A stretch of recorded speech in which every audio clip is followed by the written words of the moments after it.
Mega brother Nagababu AP కేబినెట్లోకి తీసుకోబోతున్నట్లుగా ముఖ్యమంత్రి చంద్రబాబు ప్రకటించిన సంగతి తెలిసిందే. అయితే ఏపీ కేబినెట్లో 25వ మంత్రిగా చేరనున్నారు నాగబాబు.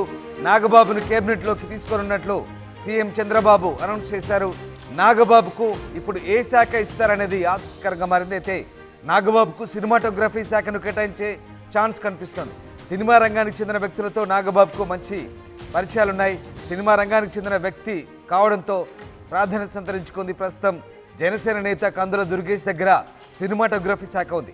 దుర్గేష్కు టూరిజంతో పాటు మరో శాఖను కేటాయించే అవకాశం ఉంది. ఈ నేపథ్యంలో నాగబాబుకు సినిమాటోగ్రఫీ శాఖను కేటాయిస్తారంటూ వార్తలు వస్తున్నాయి.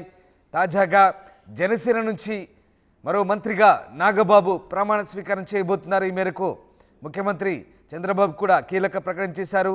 ఏపీ కేబినెట్లోకి మెగా బ్రదర్ నాగబాబు రానుండడంతో ఒక్కసారిగా మెగా ఫ్యామిలీలో దాదాపు ఒకే ఫ్యామిలీ నుంచి ముగ్గురు మంత్రులుగా చేరిన రికార్డును కూడా మెగా ఫ్యామిలీ సొంతం చేసుకోబోతుంది.